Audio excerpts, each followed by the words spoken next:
Putin के खास दोस्त कहे जाने वाले और यूक्रेन के विपक्षी नेता विक्टर मेदवेदेव की संपत्तियों पर भी शिकंजा कसना शुरू हो चुका है। यूक्रेन सरकार ने विक्टर की कई करोड़ की संपत्तियों को जब्त कर लिया है। 154 संपत्ति को सरकार के कब्जे में ले लिया गया। यूक्रेन की सेना ने इनको पकड़ लिया है। गिरफ्तारी के बाद उनकी तस्वीर सोशल मीडिया पर बाकायदा जारी की गई है। हाथ में हथकड़ी भी लगी है। मेदवेदेव सेना की वर्दी में है। मेदवेदेव की गिनती यूक्रेन के सबसे अमीर लोगों में होती है। रूसी सेना और चेचन लड़ाके मिलकर पूर्वी यूक्रेन के शहरों पर काल बनकर टूट रहे हैं। हालांकि 48 दिनों से जारी जंग के बाद भी रूस के हाथ अभी तक कुछ खास नहीं लग सका है। यही वजह है कि पुतिन ने यूक्रेन को जीतने के लिए अपनी रणनीति ही बदल दी। पुतिन इस बात पर अडिग हैं कि वो यूक्रेन में अपना सैन्य अभियान हर हाल में पूरा करके ही रहेंगे।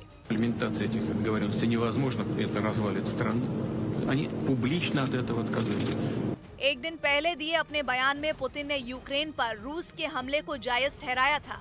लगे हाथ उन्होंने ये आरोप लगाया था कि यूक्रेन के जरिए पश्चिमी देश रूस को लगातार धमकी दे रहे थे, जिसकी वजह से उनके सामने यूक्रेन पर हमला करने के अलावा कोई चारा नहीं बचा था। हालांकि पुतिन के इस बयान के बाद यूक्रेन के राष्ट्रपति वोलोदिमीर ज़ेलेंस्की भी अपने इरादे साफ कर चुके हैं और उन्होंने भी यह कसम खा ली थी कि यूक्रेन किसी भी सूरत में रूस के सामने सरेंडर नहीं करेगा और न ही अपने देश के किसी भी हिस्से को रूस सेना को सौंपेगा, चाहे इसके लिए उन्हें कितनी भी कुर्बानियां क्यों ना चुकानी पड़े। अपने बयान में ज़ेलेंस्की ने पुतिन की हुंकार का भी मजाक उड़ाया। उन्होंने दावा किया कि जंग में रूसी सेना के 20,000 से ज्यादा सैनिकों की मौत हो चुकी है, लेकिन इसके बाद भी पुतिन पीछे हटने को तैयार नहीं है। मतलब ये कि आने वाले दिनों में जंग ऐसी ही चलती रहेगी, क्योंकि ना तो पुतिन अपने कदम पीछे खींचने को तैयार हैं और ना ही ज़ेलेंस्की घुटने टेकने के लिए राजी।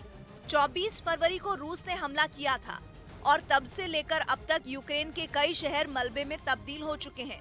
बुचा और बोरोद्वांका में हुए नरसंहार ने तो पूरी दुनिया तक को हिला दिया, लेकिन इसके बाद भी दोनों देशों के बीच जंग खत्म होती नहीं दिख रही। रूस की हवाई ताकत से यूक्रेन बेदम हो गया, क्योंकि रूसी सेना ने ताबड़तोड़ हवाई हमलों के लिए अपने सबसे घातक KA-42, Mi-24 और Mi-28N हेलीकॉप्टरों को एक साथ जंग के मैदान में उतार दिया और इन हमलों की तस्वीरें जारी कर रूस ने एक बार फिर अपने तेवर दिखा दिए।